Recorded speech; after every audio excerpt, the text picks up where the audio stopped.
মরে গেলেই মনে ভালো হতো। বলতে পারো ঘোষাল, বলতে পারো সারা জীবন দুঃখের সঙ্গে লড়াই করে যে পেলে একটু সুখের সন্ধান, কেন কেন তার সুখ স্বপ্ন এমনি করে ভেঙে চুরমার হয়ে গেল? এর জন্য দায়ী কে? আমি তাই দুর্গাচরণ।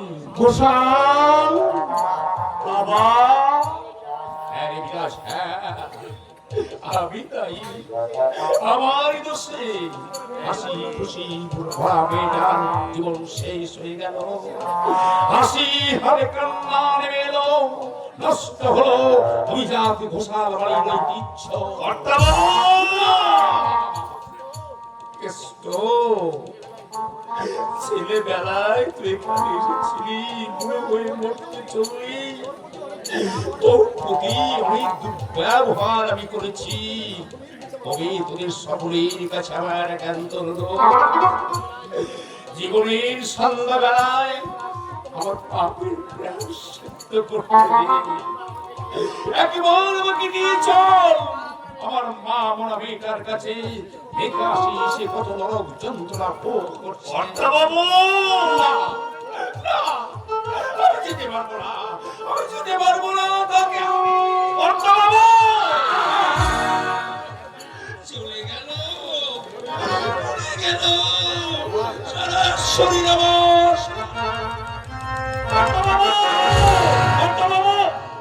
কি হয়েছে মামাবাবু? কর্তাবাবুর কি হয়েছে? ওতে তেরো পাপ আজ পাড়া হয়ে সর্বাঙ্গে ফুটে উঠেছে। তার মানে তোমার বাবা কোন কুষ্ঠ রোগে আক্রান্ত। মামাবাবু, আমার চিন্তা আমি করছি না, সঠিক চিকিৎসা করলে ও ভালো হয়ে উঠবে। কিন্তু কিন্তু আমাদের সাথী মৃত্যুর দিন গুনছে, হাতে পায়েছে গো, চোখ দুটো তার জবা ফুলের মতো লাল। কেউ সাহস করে তার কাছে যেতে পারছে না, এমনকি আমার সাথী দিদিমণি আমাকেও চিনতে পারলেনি, আমাকেও চিনতে পারলেনি। বাবা বাবু, আমাকেও তোমায় দেখে চিনতে না পারলে সাথী নিশ্চয় আমায় দেখে চিনতে পারবে। আমায় তুমি নিয়ে চলো কেষ্টটা, আমায় তুমি নিয়ে চলো, যেভাবে হোক সাথীকে আমরা ফিরিয়ে আনবো। কোথায় ফিরিয়ে আনবি বাবা? এখানে আনলে তো সেই নরক যন্ত্রণা তাকে ভোগ করতে হবে। তার চেয়ে তুই তোর দাদাকে সংবাদ দে, কলকাতা কোনো নার্সিং হোমে রেখে তার কোনো চিকিৎসা করুক। দাদাকে খবর দিয়ে আমি যাবো কলকাতায়, কলকাতায় গিয়ে ভোলানাথ বাবুর বাড়িতে গিয়ে দেখে আসবো আমার স্ত্রীর সাথীকে। আমার তাই চল বাবা, তাই চল, আমিও তোদের সঙ্গে যাবো, যে দেখে আসবো আমার সাথী মাকে।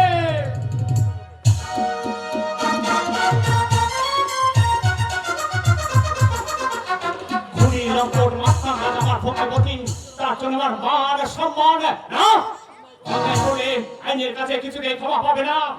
প্রথম স্যার। রাজার কাছে কোনো জমা বলতে পেলেও না স্যার। ঠিক আছে, বোমার মুখে বল ফোড়াতে আমি জানি, কিন্তু স্যার হ্যাঁ? আসামি রাজা খুবই দুর্বল স্যার। দাও রাজাকে হান্ডি বেস্তায় দাঁড় করাও। কিন্তু স্যার আসামি রাজার শরীর তো খুব দুর্বল স্যার।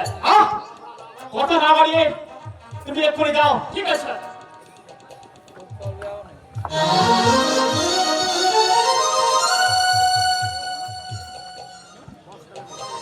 বস্তারে কেমন করে বন্ধ করতে হয় আমি ভালোভাবে জানি।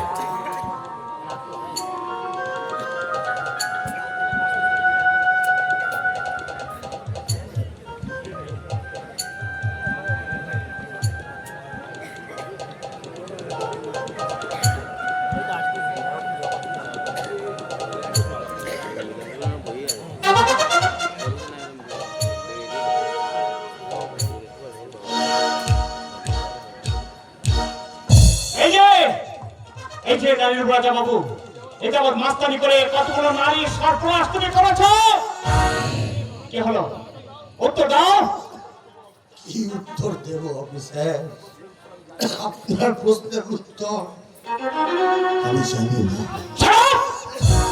উল্টো পাল্টা বলে কথা ঘোরাতে চাইলে মেরে তোমার হাড় আমি গুঁড়ো করে দেব। আপনি নিশ্চয় পারেন দারোগা বাবু, কারণ আপনার হাতে আইন আর আমার হাতে হাত করা। হাতে হাত করা পড়ে তুমি তাহলে স্বীকার করছো যে নিজ দেবকী গুপ্তকে তুমি ধর্ষণ করেছো। না মানে? এমন জঘন্য কাজ রাজা কখনো করে না। তাই নাকি? তাই দারোগা বাবু, শুধু মুইস দেবকী গুপ্ত কেন, পৃথিবীর সমস্ত নারী, এমনকি একজন পার্বণিতাও আমার কাছে মা বোনের সমান। এটা বক্তৃতার মাস নয়।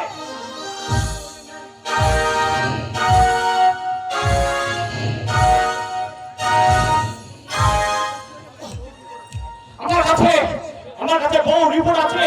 গায়ে চড়ে মাস্তানি করে ভয় দেখে খেলা করেছিস, একটা সামান্য রিপোর্টার একমাত্র প্রমাণ। বল।